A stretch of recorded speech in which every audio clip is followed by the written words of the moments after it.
দুনিয়া চেনানো মহাপুরুষ। আমি এক গরিব মধ্যবিত্ত পরিবারের ছেলে।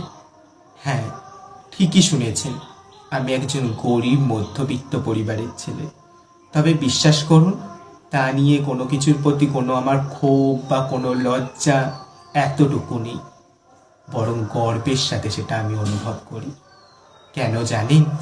কারণ আমি আমার বাবার আদর্শে আদর্শায়িত।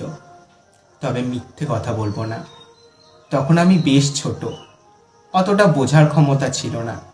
আমার বন্ধুদের আহামরি চাহিদা দেখে আমারও মনে হতো, এমনটা যদি আমার সাথেও হতো।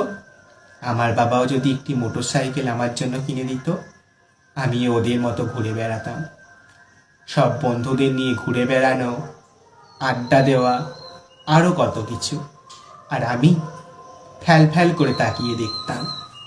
অথচ ওই বন্ধুদের যখন পা কেটে যেত, পায়ে চোট লাগতো, আমি কাঁধে করে চড়ে ওদের বাড়ি পৌঁছে দিয়ে আসতাম। তারপর বাড়ি ফিরলাম। ব্যাপারটা বাবার নজরে পড়ল। বাবা জিজ্ঞাসা করল, বাবু, কিছু হয়েছে? তোমার মন খারাপ?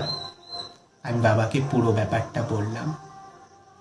বাবা বলল তখন, তোমার বাবা বড্ড গরিব, তোমার ওই চাহিদা মেটানোর মতো ক্ষমতা আমার নেই। কিন্তু আমি তোমায় একটা উপদেশ দিতে পারি।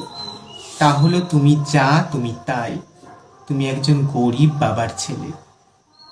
বড় বড় স্বপ্ন দেখা, বন্ধুদের সাথে পাল্লা দিয়ে চলা তোমার বাবার সামর্থ্যের বাইরে। বরং আমি তোমায় একটা পুরনো সাইকেল কিনে দিতে পারি, যা তোমাকে বিলাসিতার বদলে আসল লক্ষ্যে পৌঁছে দেবে। হ্যাঁ, পুরনো সাইকেলে চড়ে তোমার গন্তব্যে পৌঁছাতে একটু হয়তো দেরি হবে, কিন্তু কোনোদিনও কারো কাছে তোমাকে মাথা নোয়াতে হবে না। তুমি বুক ফুলিয়ে বলতে পারবে, তুমি তোমার বাবার দেওয়া পুরনো সাইকেলে চড়ে তুমি তোমার গন্তব্যে পৌঁছাতে পেরেছ। যেই গন্তব্যে থাকবে না কোনো লোভ, থাকবে না কোনো বিলাসিতা।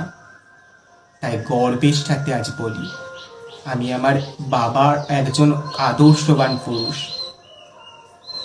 যিনি পুরনো সাইকেলে চড়িয়ে আমার পুরো দুনিয়া চিনতে শিখিয়েছে।